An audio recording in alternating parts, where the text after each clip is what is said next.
juicio final todas las denominaciones, pero nosotros somos los únicos que nos diferenciamos. Si hay una doctrina que nos caracteriza a los adventistas del séptimo día, es la doctrina del santuario y del juicio investigador.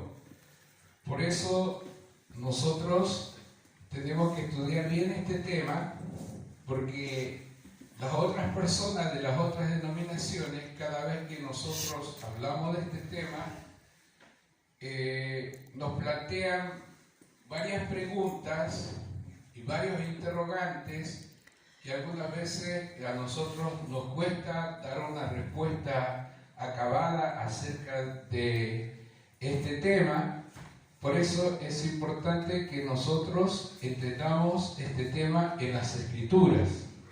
Yo voy a comenzar leyendo allí en Zacarías capítulo 3, versículos del 1 al 4, las siguientes palabras.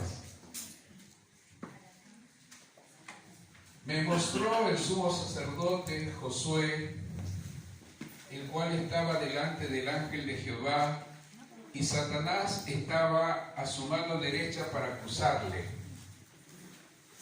Y dijo Jehová a Satanás: Jehová te reprenda, oh Satanás, Jehová que ha escogido a Jerusalén te reprenda. ¿No es este un tizón arrebatado del incendio?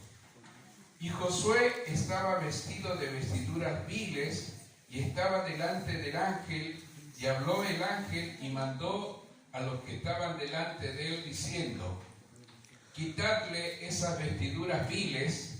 Y a él le dijo: mira, que he quitado de ti tu pecado, y te he hecho vestir de ropas de gala. Amén. Amén. Mire, esto es interesante, hermanos, porque esta es una visión que tiene el profeta Zacarías, y está hablando de el sumo sacerdote del pueblo de Israel, que era Josué, supuestamente el más santo del pueblo de Israel. Y dice que estaba vestido de vestiduras viles. Y está hablando del más santo del pueblo de Israel. Vuelvo a enfatizar. Y dice que estaba Satanás a su mano derecha para acusarle. Y el Señor le dijo a Satanás: el Señor te reprenda. O sea, Cristo le dijo a Satanás: el Padre te reprenda, Jehová te reprenda. Y Cristo mandó a que a Josué se le quitara esas vestiduras viles con las cuales él estaba vestido, y que se le vistiera de ropas de gala. Estos textos bíblicos, aunque se refieren, ¿no es cierto?, a un caso puntual en el Antiguo Testamento, tienen una fuerza fundamental y vital para el remanente del tiempo final. Así dice el capítulo Josué y el ángel de Joya de los Testimonios, tomo 2. Si ustedes leen el capítulo completo, dice que se aplica con mayor fuerza al remanente del tiempo final. Por lo tanto, nosotros vamos a pasar la misma experiencia que pasó el sumo sacerdote Josué cuando Satanás vino a acusarlo delante de Dios. Como Cristo, como nuestro abogado, se va a levantar para defendernos, ¿no es cierto?, y cambiar nuestras vestiduras viles en vestiduras de gala. Por lo tanto, hermanos, yo quisiera explicar algunas cosas antes de entrar a estudiar este tema. Cuando nosotros pensamos en un juicio, pensamos, ¿no es cierto?, en los juicios que se hacen en los tribunales en el occidente, donde nosotros vivimos, Y siempre en nuestra cabeza está el concepto de que la palabra, por ejemplo, que se utiliza para juicio es la palabra crisis.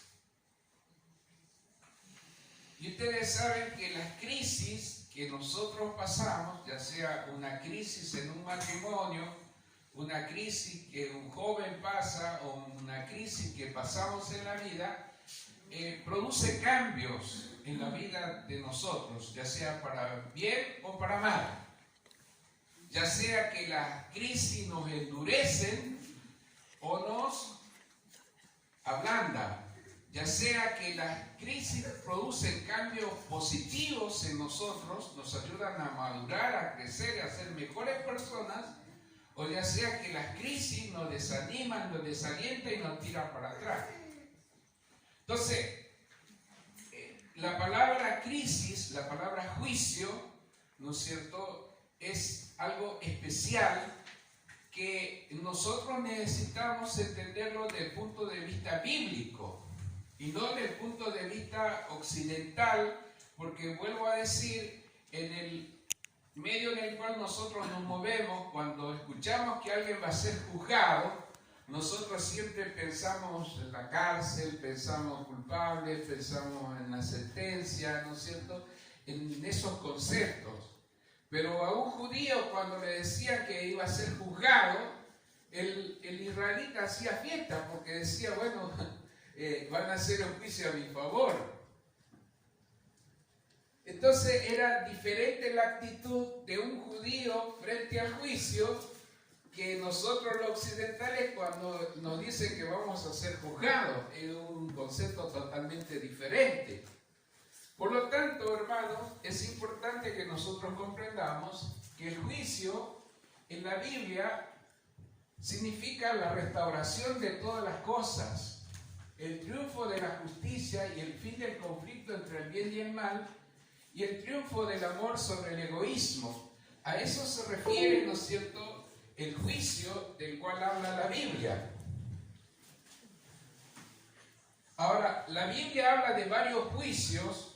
Por ejemplo, habla del juicio de la cruz del Calvario, habla del juicio del trono, ¿no es cierto?, de Cristo, habla del juicio del milenio y habla del juicio ejecutivo. Bueno, no es que la Biblia hable de 5 juicios, en realidad el juicio es uno solo, que tiene un proceso. Así como ocurre en los tribunales, ¿no es cierto?, que hay un juez, hay un abogado defensor, hay un fiscal o un abogado acusador, está el prontuario, están los testigos, ¿no es cierto?, está el acusado y hay un juez que da un veredicto después que termine el juicio. Bueno, todos esos personajes están dentro, ¿no es cierto?, del juicio del cual habla la Biblia. Así que vamos a pasar a la siguiente diapositiva, por favor.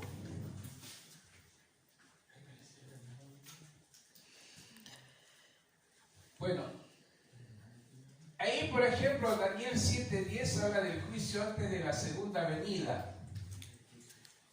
Allí Mateo 25:31 habla del juicio en ocasión de la segunda venida de Cristo, el juicio separador de las ovejas de los cabritos.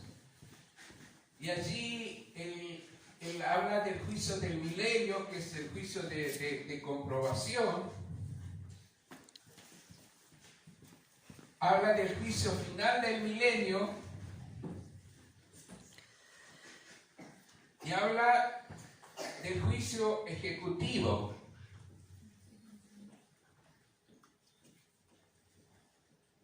Por favor, vamos a pasar uno más. Las etapas del juicio, las 4 etapas del juicio. Vamos a pasar la diapositiva completa. El juicio antes de la segunda venida, una antes. El juicio antes de la segunda venida, el juicio en ocasión de la segunda venida y el juicio durante el milenio y el juicio al final del milenio, que es conocido como el juicio ejecutivo. Vamos a pasar a la siguiente diapositiva. los 3 pasos del justo juicio de Dios. El juicio investigador es necesario para el universo. Habla de la purificación del santuario y habla del pueblo de Dios aquí en la tierra que adora a Dios como creador. Antes que caigan las 7 últimas plagas del Apocalipsis, se tiene que decidir el destino de todos los seres humanos, y los seres de los otros mundos tienen que saber quiénes son los que van a ocupar el lugar que dejaron los demonios que fueron expulsados del cielo juntamente con Satanás. Entonces, este juicio investigador se hace para el beneficio de todo el universo. Todo el universo nos está contemplando a nosotros en este momento. En segundo lugar, por favor, ese juicio ocurre antes de la primera resurrección. El juicio de comprobación, ese juicio se realiza durante el milenio, y después del milenio viene la segunda resurrección de los infieles. Por eso dice: bienaventurados los que tienen parte en la primera resurrección. ¿No es cierto? Después de eso desciende la nueva Jerusalén, viene el juicio ejecutivo, y allí, ¿no es cierto?, Dios crea un cielo nuevo y una tierra nueva donde reine la justicia. Vamos a continuar, por favor.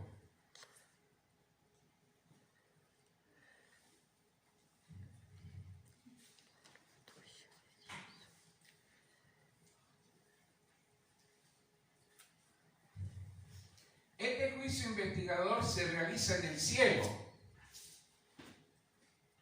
antes de la segunda venida de nuestro Señor Jesucristo. El juicio de comprobación es en el cielo durante el milenio. Y el juicio ejecutivo, ¿no es cierto?, es al final, el juicio final en el trono blanco del cual habla el libro de Apocalipsis. Vamos a continuar, vamos a pasar a la siguiente diapositiva. Después vamos a ir explicando algunas cosas que son muy importantes. Allí, ¿no es cierto?, el juicio investigador, hoy se realiza ese juicio porque hoy es el tiempo de gracia. El juicio investigador, cuando termina el tiempo de gracia, se habrá cerrado las puertas, ¿no es cierto?, así como ocurrió cuando Noé y su familia entraron al arca, y luego dice que Dios cerró la puerta del arca y ya se había decidido el destino, ¿no es cierto? Por eso esos textos que muchas veces se utilizan para hablar acerca del arrebatamiento, que dice: 2 estarán en el campo, uno será tomado y otro será dejado, 2 mujeres estarán muriendo, el molino dice: una será tomada y otra será dejada, lo dice después que Jesús habla del diluvio. O sea, Noé y su familia fueron tomados y fueron metidos dentro del arca, y las otras personas que no entraron en el arca fueron dejados. A eso se refiere. Pero lamentablemente hoy en día se ha hecho una doctrina de esos 2 versículos y se habla del arrebatamiento, ¿no es cierto?, de que va a venir Dios y va a arrebatar a la iglesia, y la iglesia no va a pasar por la tribulación, tiempo de angustia, ni persecución, ni la plaga, nada.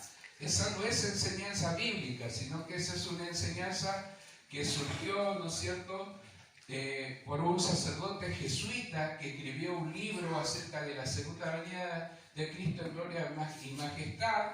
Después Ewell siguió esas enseñanzas y se introdujo dentro del protestantismo, y hoy en día la mayoría de las iglesias pentecostales y evangélicas enseñan el arrebatamiento. Por eso no tiene nada que ver con las escrituras, porque hay 700 versículos bíblicos que hablan de la segunda venida de Cristo.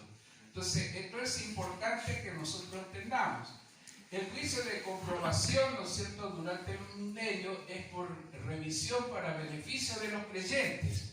O sea, nosotros, cuando estemos en el cielo por 1000 años con Cristo, nos vamos a preguntar por qué mi mamá, que era tan buena, se perdió. ¿Por qué el pastor que predicaba tan lindo, ¿no es cierto?, acá en el púlpito, no está aquí en el cielo? ¿Por qué mi vecino, que comía lo que no tenía que comer y no venía a la iglesia, se salvó? ¿Qué Dios fue injusto?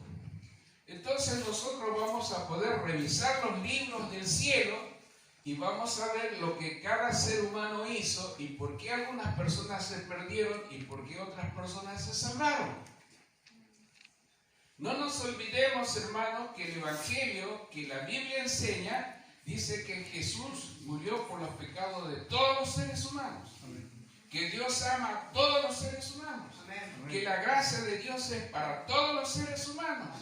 Que Dios estaba en Cristo reconciliando al mundo consigo mismo, no tomándole en cuenta a los hombres sus pecados, y nos puso en paz, en armonía, por medio de nuestro Señor Jesucristo. Entonces, el Evangelio, ¿no es cierto?, es para todos los seres humanos por igual. Cristo murió para salvar a todos los seres humanos. O sea, el sacrificio de Cristo, cuando dice el último versículo de Romanos capítulo 5, dice que cuando abundó el pecado, sobreabundó la gracia. Quiere decir que la gracia de Cristo tenía que alcanzar para salvar al más vil de los pecadores y tenía que sobrar. Entonces, nadie se va a perder porque Dios no lo ame. Nadie se va a perder porque Dios no lo haya querido salvar. Nadie se va a perder porque Dios no lo haya querido perdonar. Nadie se va a perder por ser pecador. Los pecadores se van a perder por ser soberbios, orgullosos y por rechazar la sangre del pacto y por resistir al Espíritu de Dios. Así dice Hebreos capítulo 10. Por lo tanto, hermanos, es importante que nosotros comprendamos esto. Y el juicio ejecutivo, hermanos, es para beneficio de todos los culpables, porque al final, Filipenses capítulo 2 dice que toda rodilla se doblará y toda lengua confesará que Jesucristo es el Señor, para la gloria de Dios Padre. Satanás, todos los demonios y todos los pecadores se van a arrodillar a reconocer que Dios fue justo y que ellos merecen, ¿no es cierto?, no estar en ese lugar para siempre con el Señor. Entonces, ahora, es importante, hermanos, que nosotros comprendamos por qué se hace un juicio. Allí, por ejemplo, yo les invito a leer Salmos 51, 4 o Romanos 3, 4. Podemos leer en el Nuevo Testamento, si ustedes quieren mejor, para poder entender esto. Romanos capítulo 3, versículo 4.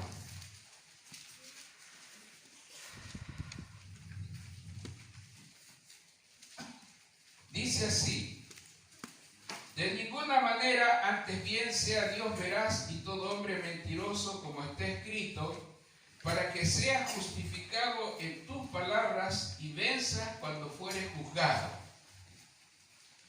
Nosotros habitualmente pensamos que el juicio de la Biblia es que Dios está buscando a ver a quién voy a condenar, a quién lo voy a culpar, a quién lo voy a acusar, quién realmente está aquí para que yo lo elimine, ¿no es cierto?, de mi lista.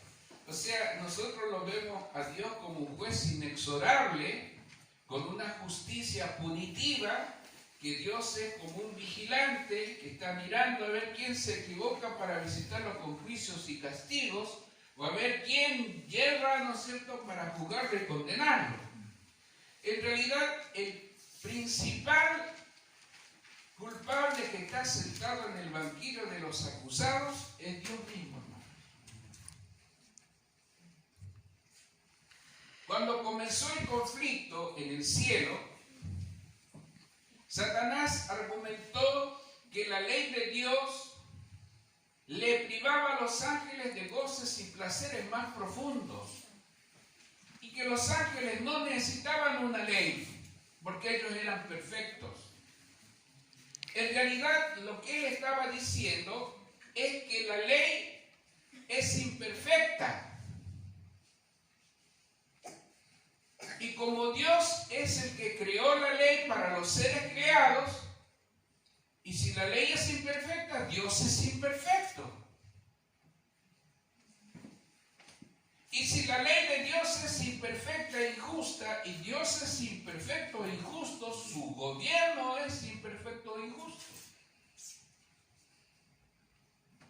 Así comenzó las tinieblas en el cielo, y esa duda quedó allí en el universo, y todos los planetas del universo, y todos los ángeles no caídos y los ángeles caídos, miraron a Dios, ¿no es cierto?, como el culpable.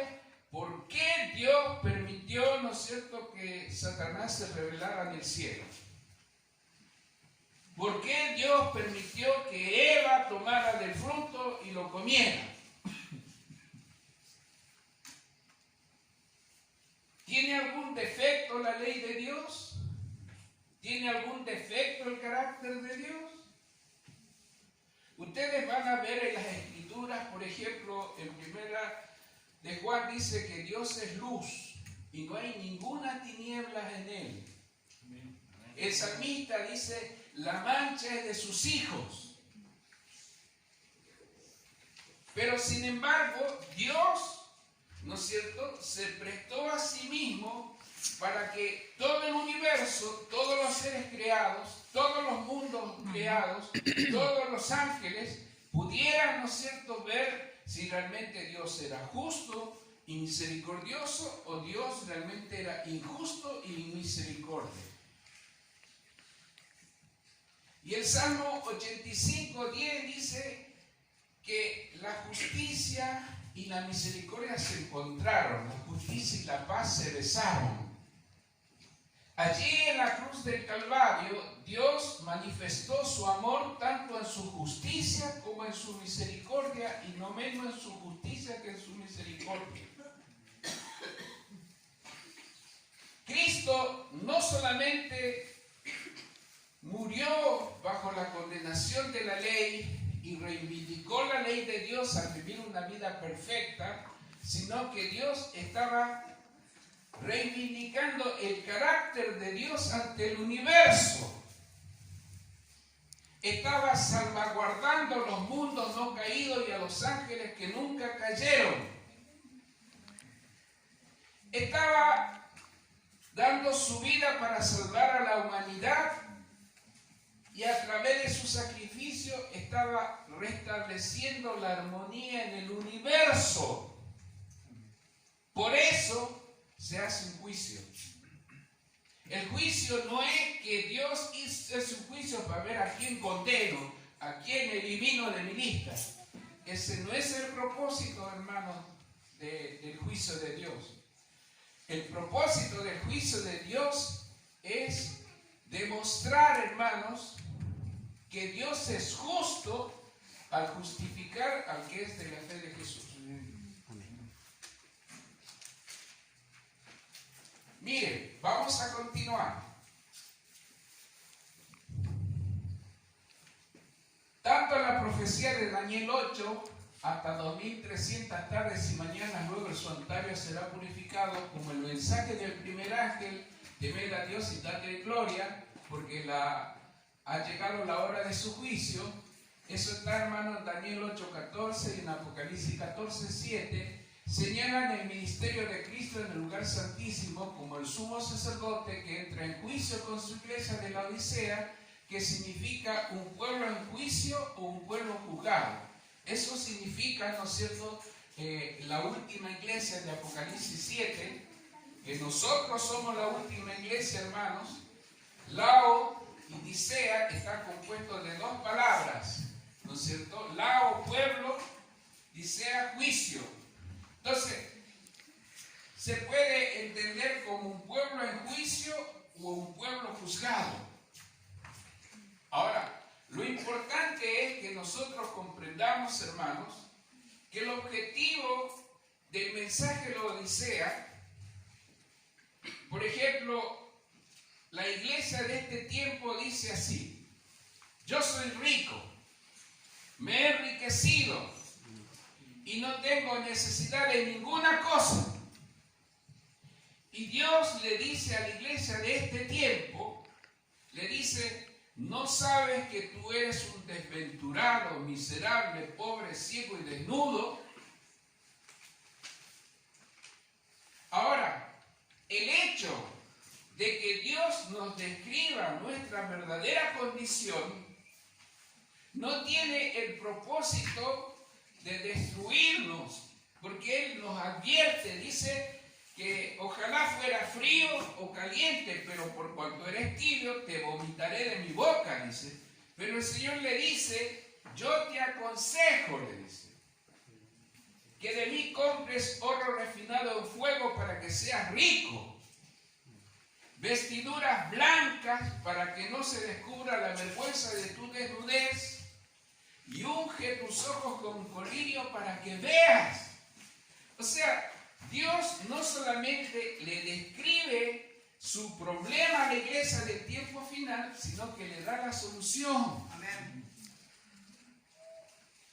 Ahora, esta solución que Dios nos da es el remedio. Y Jesús dice en Apocalipsis 3:20: he aquí, yo estoy a la puerta y llamo. Si alguno oye mi voz, dice, y abre la puerta, entraré a él, cenaré con él y él conmigo. Al que venciere, dice, le daré que se siente en mi trono, así como yo he vencido y me he sentado con mi Padre en su trono. O sea, ustedes van a ver que cada iglesia, el Espíritu Santo dice: al que venciere, al que venciere, al que venciere, al que venciere. ¿Al que venciere qué? ¿Sabe cuál es la respuesta? Al que venciere en el juicio.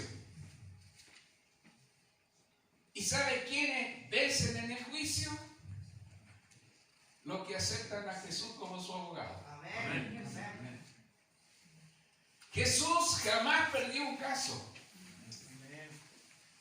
Nadie que haya puesto su vida en las manos de Cristo va a ser desamparado jamás. Amén. ¿Por qué?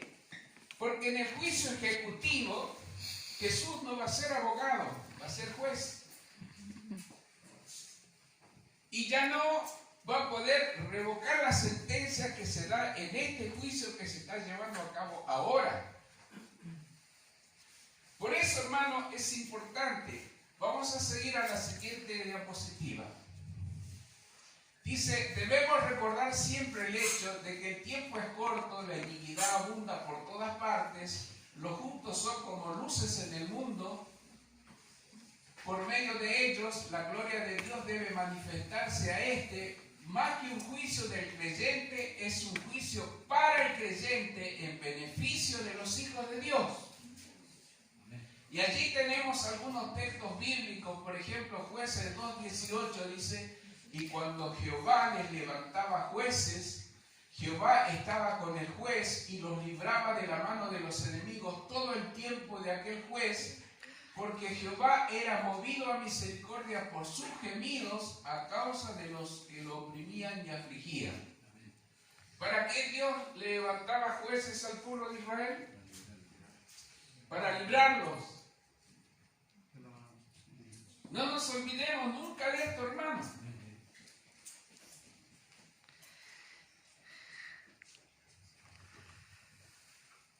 Las bases del juicio, hermanos. Los libros del cielo en los cuales están consignados los nombres y los actos de los hombres determinarán los fallos del juicio. El profeta Daniel dice: el juez se sentó y los libros se abrieron. San Juan, al escribir la misma escena en el Apocalipsis, agrega: y otro libro fue abierto, el cual es el libro de la vida, y fueron juzgados los muertos por las cosas que estaban escritas en los libros según sus obras. Y aquí vamos a ver que en el cielo hay 3 libros. La regla, hermanos, por la cual todos los seres humanos vamos a ser juzgados La ley de Dios es la regla por la cual los caracteres y la vida de los hombres serán probados en el juicio.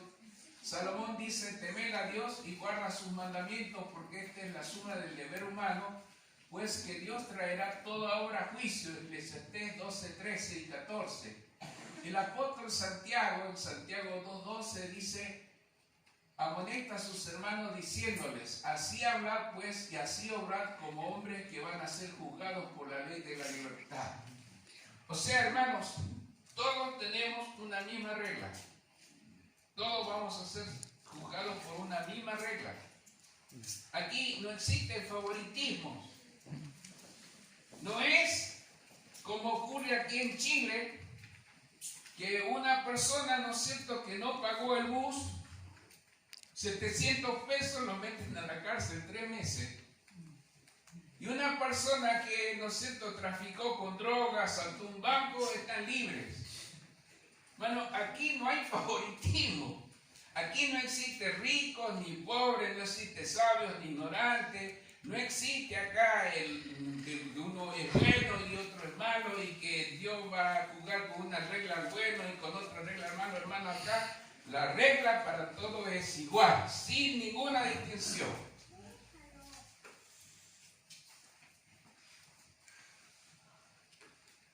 Mire, esta es la cosa más hermosa. Jesucristo es nuestro abogado. Primera de Juan 2:1 dice, hijitos míos, estas cosas os escribo para que no pequéis. Y si alguno hubiere pecado, abogado tenemos para con el Padre, a Jesucristo el justo. Primera de Timoteo 2:5 dice, porque hay un solo Dios y un solo mediador entre Dios y los hombres, Jesucristo hombre. ¿Saben, hermanos?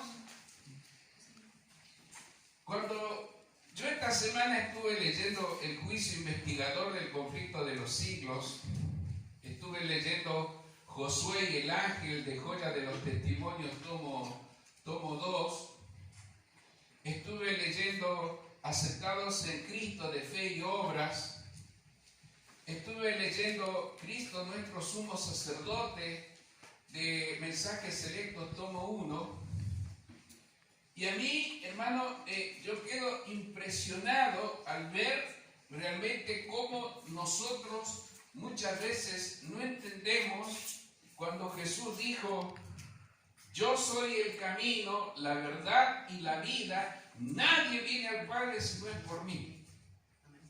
Nosotros en nuestra cabeza pensamos así más o menos, ¿cierto? Yo soy adventista, soy mejor que el bautista, entonces yo puedo acercarme a Dios, yo soy del remanente, del pueblo final de Dios, yo estoy en mejor condición que el pentecostal. Entonces nosotros más o menos que se nos hace una idea, ¿no es cierto? O uno dice, no, yo soy vegetariano, que él come carne, yo estoy en mejor posición, yo voy a entrar, y así, una cosa así, como que nosotros nos inflamos el pecho, ¿no es cierto? Pensando que, a ver, por dónde, como que nosotros tenemos una ruta especial para llegar allá, y los otros no tienen por dónde entrar. Hermano querido, ninguno de nosotros, miren, aquí hay una parte, yo no se la quiero leer, dice que Dios es infinitamente santo, puro, perfecto, y que nosotros, hermanos, si nos acercamos a Dios, Hebreos dice que donde quiera que el pecado se encuentre, Dios es fuego consumidor. Y usted y yo somos combustible. Imagínense con qué muchas veces somos tan caraduras nosotros que nosotros pensamos, porque yo me porto bien, yo me puedo acercar a Dios. Eso es una caradura, hermano. Es como decir, no es verdad lo que Jesús dijo, yo soy el camino, la verdad y la vida, nadie viene al Padre si no es por mí. Yo estoy diciendo, no. Jesús es el camino, la verdad y la vida para llegar a Dios, pero yo también puedo acercarme a Dios porque yo no soy tan malo. Y entonces allí viene el problema, que nosotros no hemos entendido bien que hay un solo mediador entre Dios y los hombres. Amén. Jesucristo hombre. Amén. Entonces, hermano, si nosotros realmente ¿Por qué muchas veces, esta mañana conversamos en la escuela sabática, del primer Elías, del segundo Elías, Juan el Bautista, y del tercer Elías, que es la iglesia remanente, que tenemos nosotros que levantar el altar para adorar a nuestro Dios? Amén. Y cuán difícil nos es, hermanos, dedicar la primera hora del día para orar, cantar, estudiar la palabra de Dios, poner todos nuestros planes a los pies del Señor y escuchar la voz del Señor que nos dice: este es el camino por el cual debes andar. Hermanos, se torna cada vez más difícil. ¿Y saben por qué muchas veces nosotros no nos gusta tanto cantar, no nos gusta tanto orar, no nos gusta estudiar tanto la Biblia? ¿Saben por qué? Porque no tenemos seguridad de que realmente cuando oramos Dios escucha nuestras oraciones. No estamos muy seguros si Dios nos va a perdonar lo que hicimos. No estamos muy seguros si somos hijos de Dios o no.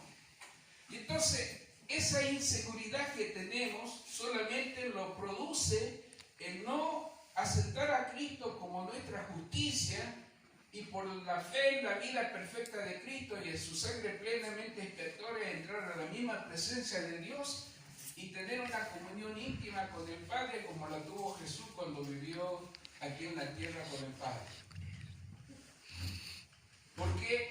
Porque nosotros pensamos en nuestra experiencia, nos miramos a nosotros mismos y no nos vemos tan santos, tan puros, tan buenos.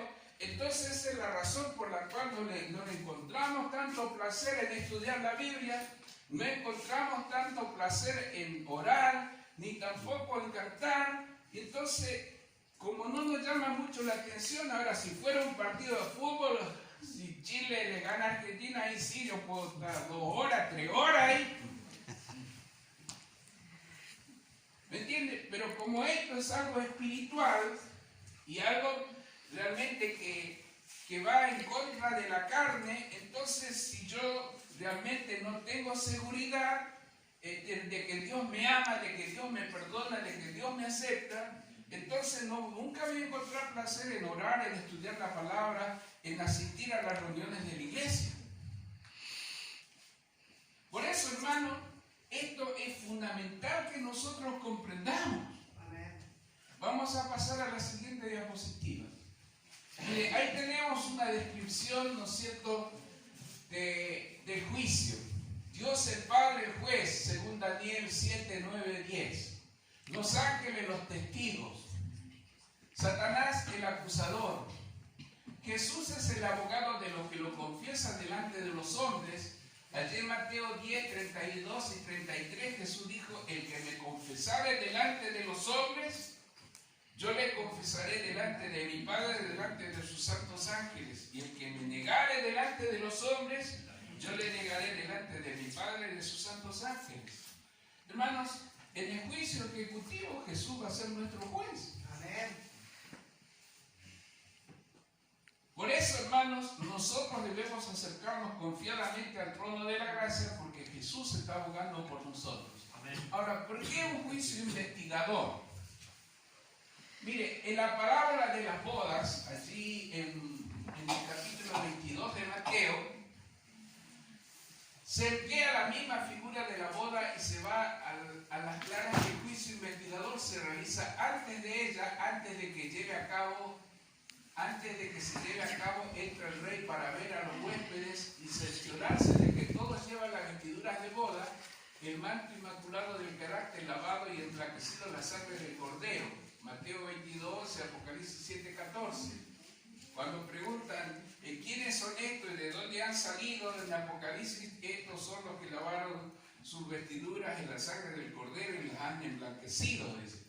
La tarea del juicio investigador es examinar los caracteres y determinar quiénes están preparados para el reino de Dios. Es la obra final que se lleva a cabo en el santuario celestial. Ahora, hermanos, el problema con el cual nosotros muchas veces nos encontramos es cuál es el carácter que nosotros debemos tener? ¿Es mi carácter o es el carácter de Cristo?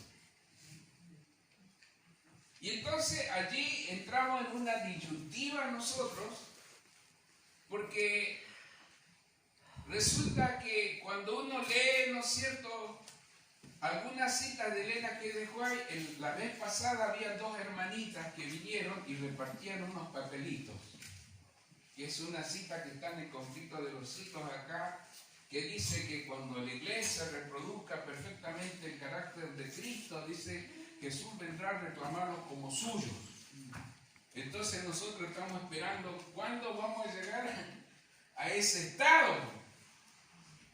Ahora, la otra manera de entender eso es que nosotros aceptemos lo que dice El Camino a Cristo, en la página 61 y 62, que Cristo nos ha preparado una vía de escape, vive una vida de obediencia perfecta a los 10 mandamientos de la ley de Dios y nos imputa su carácter, su justicia, y dice, ¿no es cierto?, que Cristo nos presenta delante del Padre como si nosotros nunca hubiéramos pecado, porque nos presenta en su carácter perfecto. Entonces, no hay ningún problema, ¿no es cierto?, si viene el Señor a examinarnos, porque nosotros hemos aceptado por fe la justicia de Cristo. Y en la fiesta de bodas, hermanos, del cual habla las Sagradas Escrituras,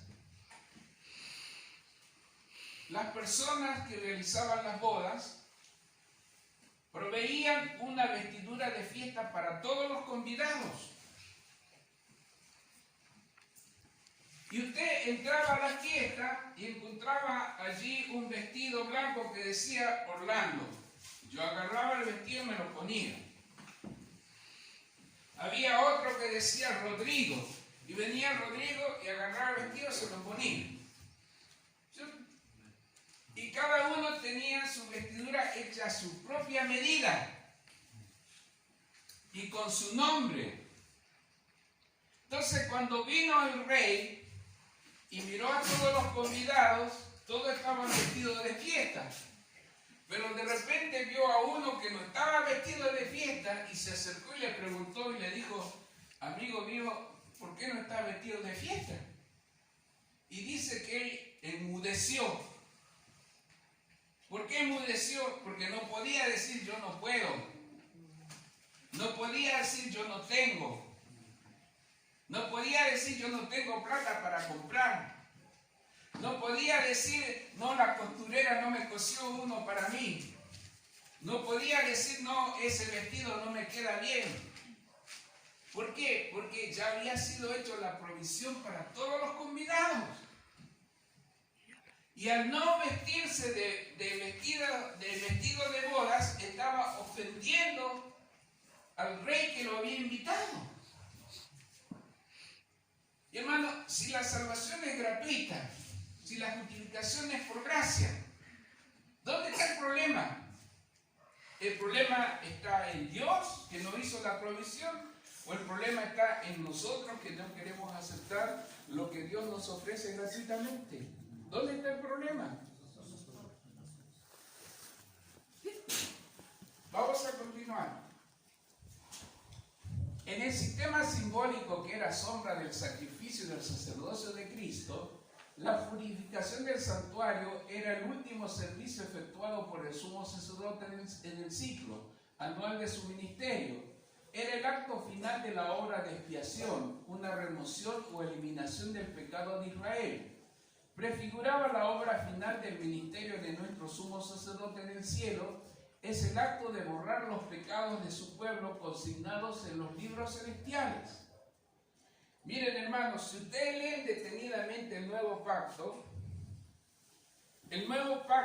dice que Dios perdona todos nuestros pecados y dice que Él borra todas nuestras rebeliones. Entonces, es el pacto completo. Dios no solamente promete perdonarme, sino promete borrar todos mis pecados de los libros del cielo. Amén. Entonces, esto es importante, hermano, entender. La fase investigativa, el libro de la vida. El libro de la vida contiene los nombres de todos los que entraron alguna vez en el servicio de Dios. Jesús dijo a sus discípulos: regocijaos de que vuestros nombres están escritos en los cielos. Lucas 10:20. Pablo habla de sus fieles compañeros de trabajo cuyos nombres están en el libro de la vida. Filipenses 4:3. Y Juan dice en el Apocalipsis que solo entrarán en la ciudad de Dios aquellos cuyos nombres están inscritos en el libro de la vida del Cordero. Es interesante, hermanos, que en Apocalipsis 13 dice que los que adoraron a la bestia y a su imagen no estaban inscritos en el libro de la vida. O sea, todos los que estamos aquí, que profesamos ser seguidores de Cristo, del momento que nosotros aceptamos a Jesús como nuestro Señor y Salvador, nuestro nombre fue inscrito en el libro de la vida, hermano. Amén. Amén. ¿Se acuerdan que un momento determinado vinieron los discípulos? Porque Jesús le había soplado el Espíritu y ellos, ¿no es cierto?, salieron con poder a predicar las buenas nuevas y ponían su mano sobre los enfermos y sanaban. Veían un muerto y lo resucitaban. Veían un endemoniado y lo liberaban. Entonces vinieron los discípulos. Señor, dijo, hasta los demonios se nos sujetan. Y de repente, hermano, Jesús es como que cambió la conversación y dijo lo siguiente: yo vi a Satanás caer como un rayo desde el cielo.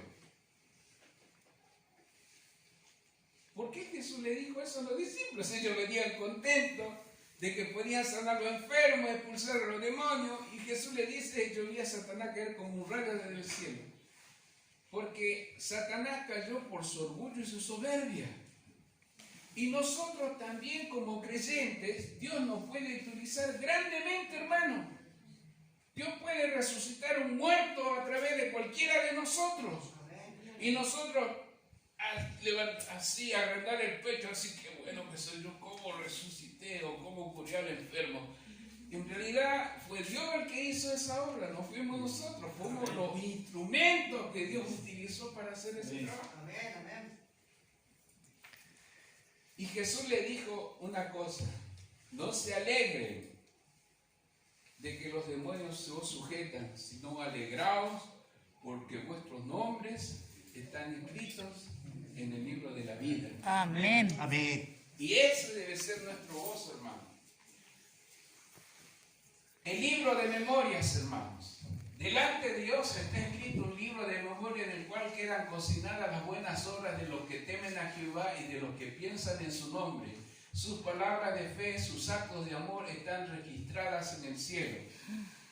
Hermano, un buen apretón de mano, un buen abrazo, un vaso de agua que usted dé a alguien, un vestido que usted comparta con algún necesitado, una moneda que usted le dé a alguien necesitado, el ir a visitar a un enfermo, a un preso, el ayudar a alguien, hermano, todo eso está registrado en el cielo como si usted se lo hubiese hecho a favor de Jesús.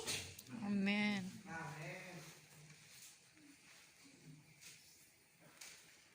Allí en Mateo 25, cuando habla de la separación de los cabritos y de las ovejas, el Señor dice: porque tuve hambre y me diste de comer, tuve sed y me diste de beber, estuve enfermo, me visitaste, estuve en la cárcel, me viniste a ver. Señor, ¿cuándo hicimos eso?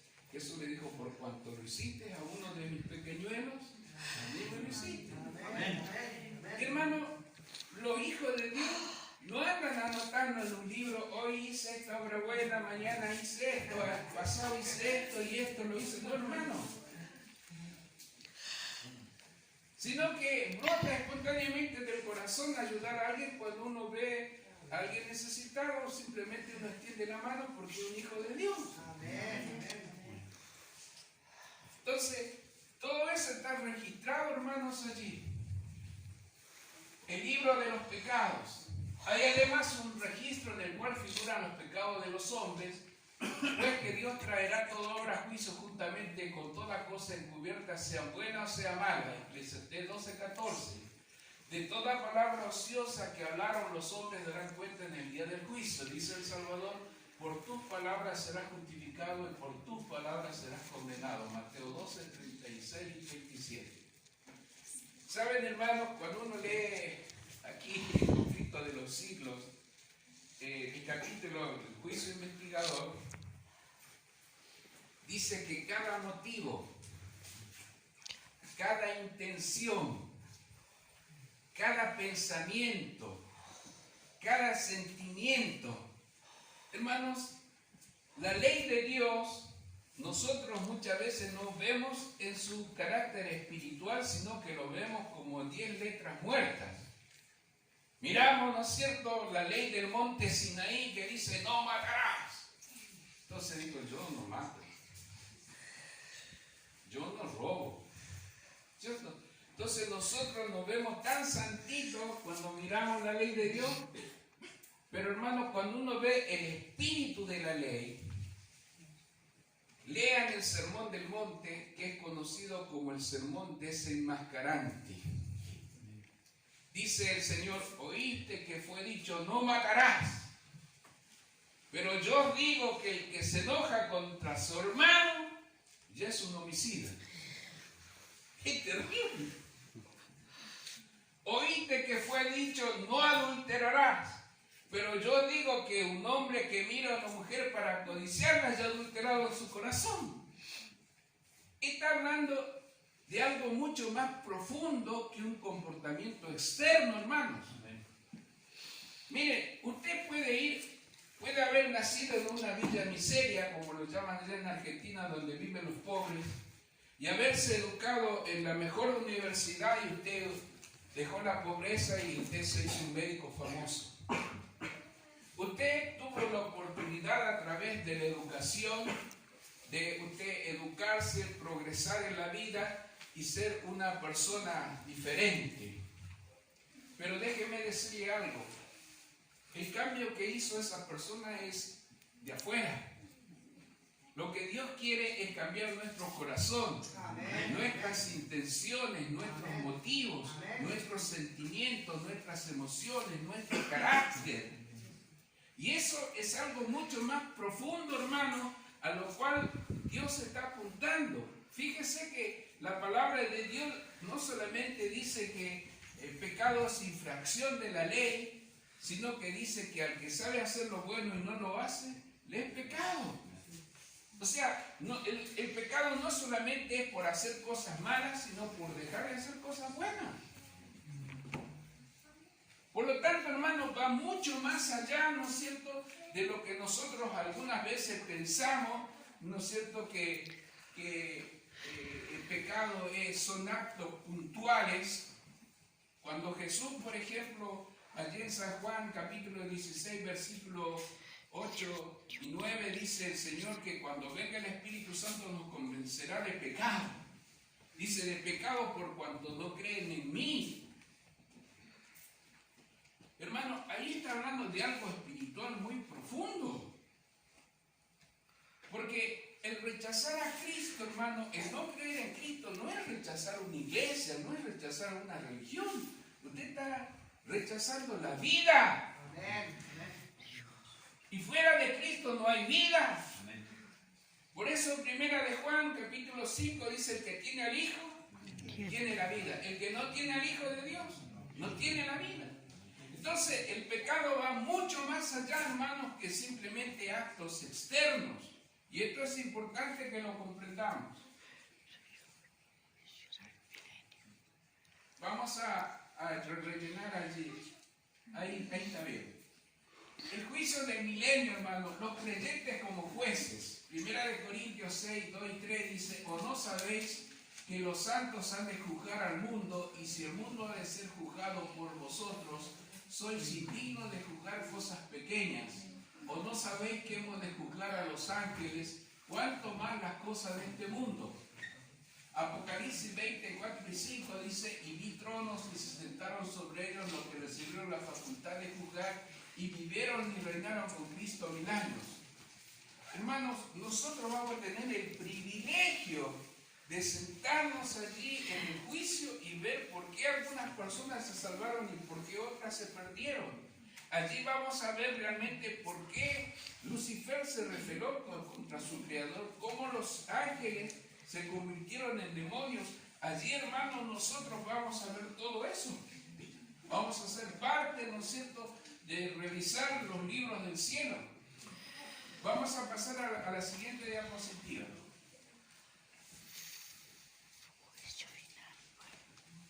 Me parece que dice, Jesús y los redimidos se sentarán en ellos y los santos reinarán como reyes y sacerdotes de Dios. Cristo junto con su pueblo juzgó a los impíos muertos, comparando sus acciones con el libro de estatutos, la palabra de Dios, sin fallarlo cada caso según lo hecho en el cuerpo. Los justos son recompensados por sus buenas obras y sus nombres permanecen en el libro de la vida, porque todos sus pecados fueron borrados del libro de memoria. Los impíos son condenados a morir eternamente porque sus nombres fueron borrados del libro de la vida y permanecen todos sus pecados en el libro de registro. Mira, hermano, esto es interesante. Mateo 25, ustedes leen cuando habla Jesús de los cabritos y de las ovejas, dice que a las ovejas le va a decir, venid benditos de mi Padre, porque tuve hambre, me diste de comer, tuve sed, me diste de beber, estuve enfermo, me visitaste, estuve en la cárcel, me viniste a ver. ¿Cuándo, Señor, hicimos todo eso? Por cuanto lo hiciste a uno de mis pequeñuelos, a mí me lo hiciste. ¿No es cierto? Y a los de su izquierda va a decir, apartaos de mí, hacedores de maldad, porque tuve hambre, no me disteis de comer, tuve sed, no me disteis de beber, estuve enfermo, no me visitaste, estuve en la cárcel, no me viniste a ver. Por cuanto no lo hiciste a uno de mis pequeñuelos, a mí no me lo hiciste. Ahora, hermanos, ¿por qué Jesús a los de la derecha le dice las cosas buenas que hizo y no le dice las cosas malas que hicieron? Porque a los creyentes no solamente se les perdona sus pecados, sino que se les borra todos sus pecados de los registros del cielo. Amén. Y el Señor pone perdonado. Amén. Y su nombre permanece en el libro de la vida. Amén. Pero a las otras personas que alguna vez habrán hecho algo bueno, es borrado todo eso, su nombre del libro de la vida es quitado, y hermanos, solamente permanece su registro de las cosas malas que hicieron y de las cosas buenas que dejaron de hacer. Y eso, ¿por qué se produjo eso? Porque hubo un juicio anterior. Entonces, esto es importante, hermano, entenderlo. Después sentenciaron a los impíos a la pena que debían sufrir de acuerdo con sus obras, la que quedó escrita frente a sus nombres en el libro de la muerte. También el diablo y sus ángeles fueron juzgados por Jesús y los santos. Después que perezcan todos los que engañó el enemigo, continuará viviendo para sufrir por mucho tiempo más. A todos los que se hayan arrepentido, esta es la parte, hermano, que a nosotros nos debe importar. A todos los que se hayan arrepentido verdaderamente de su pecado y que hayan aceptado con fe la sangre de Cristo como su sacrificio expiatorio, se le ha inscrito el perdón al lado de sus nombres en los libros del cielo. Sus pecados les serán borrados y ellos mismos serán juzgados dignos de la vida eterna. El divino intercesor aboga porque a todos los que han vencido por la fe en su sangre se le perdonen sus transgresiones.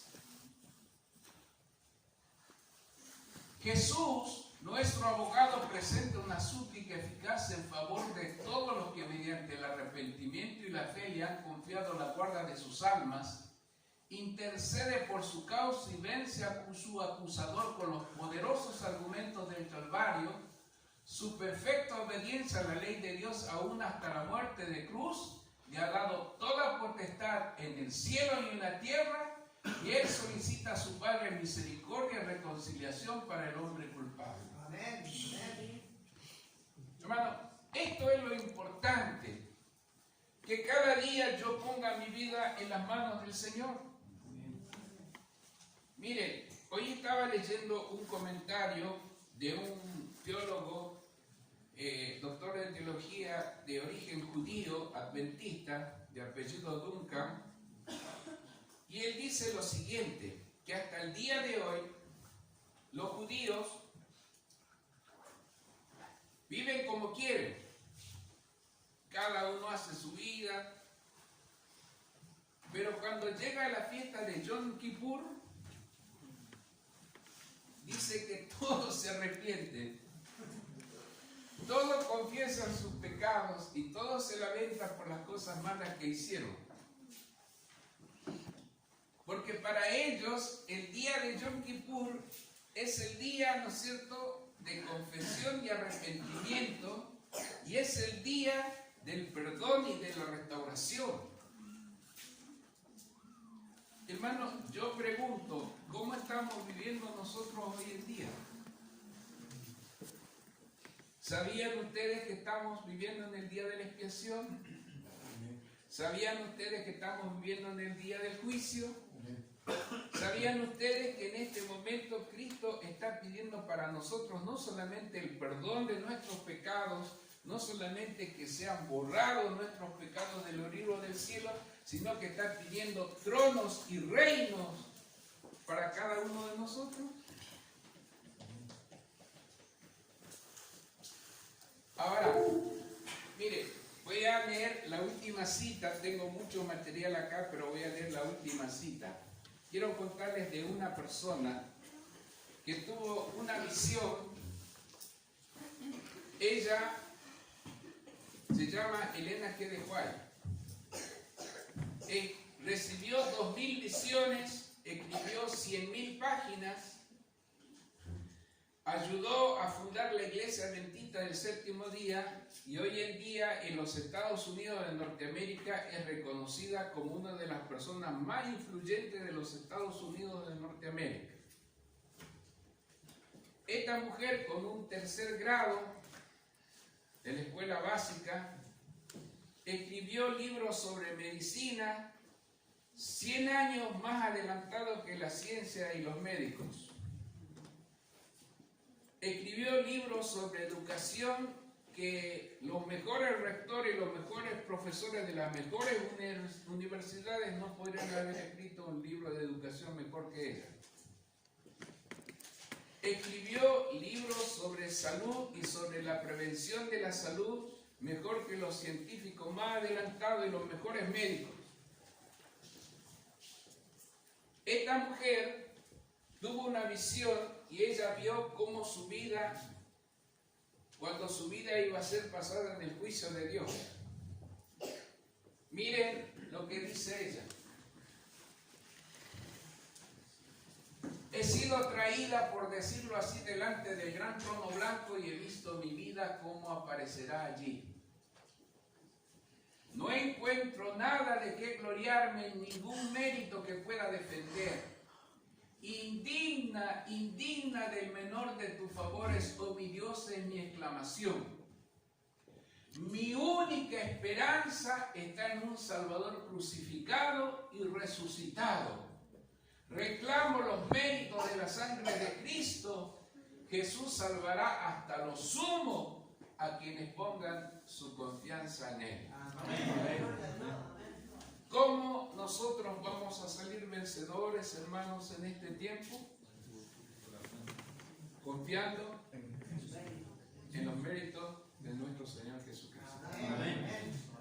Que el Señor nos bendiga, queridos hermanos, y que realmente nosotros sepamos, hermanos, que Cristo como nuestro abogado en este momento, si nosotros le encomendamos nuestro caso, tengamos la plena certeza y la plena seguridad de que Jesús nunca ha perdido un caso o la vida de alguien que haya puesto su vida en las manos de Él. Amén. Así que con esa seguridad, hermanos, yo les invito a ponernos de pie para tener una palabra de oración y luego vamos a dar lugar a algunas preguntas.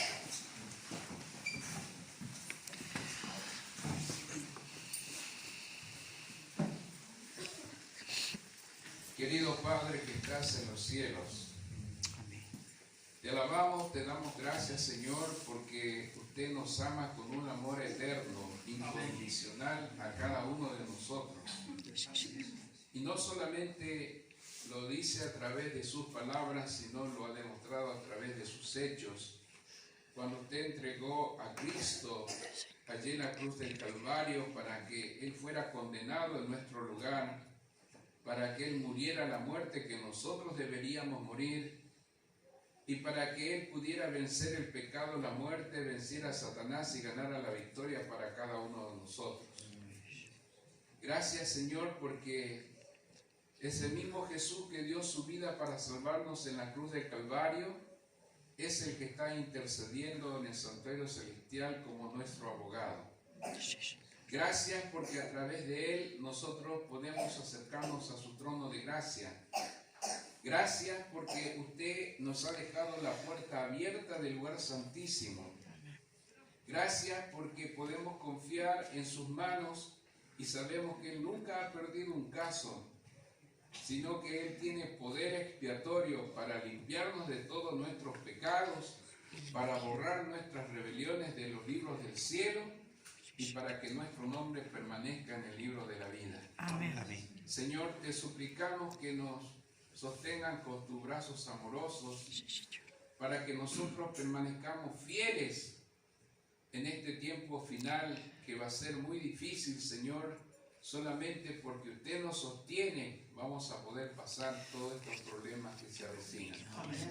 Señor, para que nosotros podamos, Señor, adorar al único Dios, Creador y Redentor, y no nos dobleguemos, Señor, ante los hombres que van a adorar a la bestia y a su imagen. Padre Santo, prepáranos para vivir contigo para siempre.